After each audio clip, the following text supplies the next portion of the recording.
Bonjour, bienvenue dans votre chaîne Univers Mathématique. Dans cette vidéo, je vais traiter avec vous la question suivante. On va montrer que pour tout z, z' des éléments de l'ensemble C, le module de z plus z' au carré plus le module de z moins z' au carré égale à 2 facteurs du module de z au carré plus le module de z' au carré. Bien, donc pour montrer cette égalité, on va commencer par le carré du module de z plus z'. Donc, le module de z plus z', le tout à la puissance 2, à quoi est égal?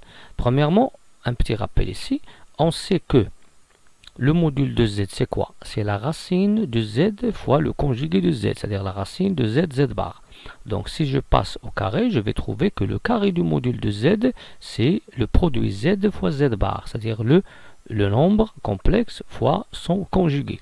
Donc, puisque j'ai ici le module de z plus z', le tout au carré, par application de cette formule, je vais écrire z plus z', le tout fois z plus z' bar. C'est-à-dire, je vais utiliser le produit du nombre complexe z plus z' et de son conjugué z plus z' bar.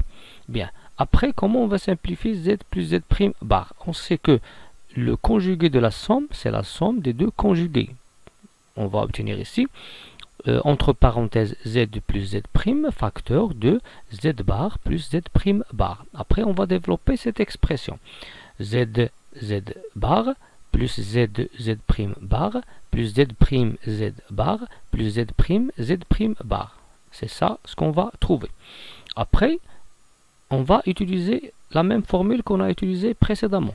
Z bar, c'est quoi? Z bar, c'est le module de z carré. Donc ça, c'est le module de z carré. Et ça, c'est quoi? Ça, c'est le module, puisque c'est z' bar, ça, c'est le module de z' carré. Et on va fixer ces deux termes.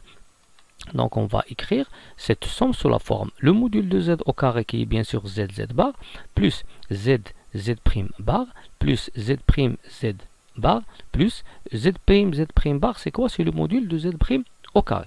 Ce qu'on a fait pour le premier carré, on va l'utiliser pour le deuxième carré. Donc, le carré du module de z moins z', c'est quoi?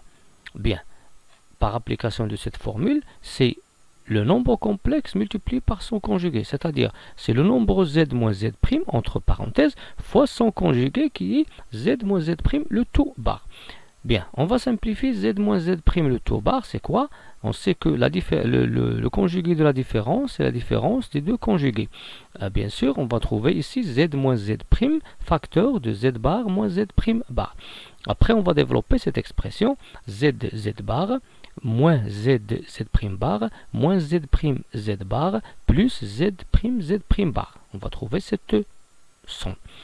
Après, z bar, c'est quoi? C'est le module, comme on l'a écrit, c'est le module de z carré. Z' bar, c'est quoi? C'est le module de z' au carré. Et ces deux termes, on va les laisser comme ça. Donc on va écrire cette somme sous la forme module de z au carré moins z bar moins z bar plus z' au carré. Après, on va passer à calculer la somme de ces deux carrés, de ces deux modules. Donc le carré, la somme du carré du module de z plus z' et le carré du module de z moins z', à quoi est égal? On va remplacer le premier carré par son expression, son résultat qu'on a trouvé ici. Et pour le deuxième carré par le résultat trouvé ici. On va écrire module de z au carré plus z bar plus z bar plus le module de z' au carré plus le module de z au carré moins z bar moins z bar plus le module de z' au carré. Ici, on va trouver des termes conjugués, des termes opposés. Ici, on voit que j'ai plus z bar et moins z bar. Ça, et ça se simplifie, ça donne 0. De même, z' bar précédé d'un plus et z' bar précédé d'un moins. Donc, ils sont conjugués. On va, ce qui reste ici, le module de z carré plus le module de z carré, c'est 2 le module de z carré. Et le module de z' carré plus le module de z' carré, c'est 2 modules de z' au carré. Et après, on va factoriser par 2, on va trouver 2 facteurs de la somme du module de z au carré et module de z' au carré. Et ça, c'est le résultat qu'on cherche. Par suite, on a montré que le module de z plus z' le tout au carré plus le module de z moins z' au carré égale à 2 facteurs du module de z au carré plus le module de z' au carré en utilisant seulement cette propriété. Ça, c'est la propriété principale pour montrer cet exercice. Merci.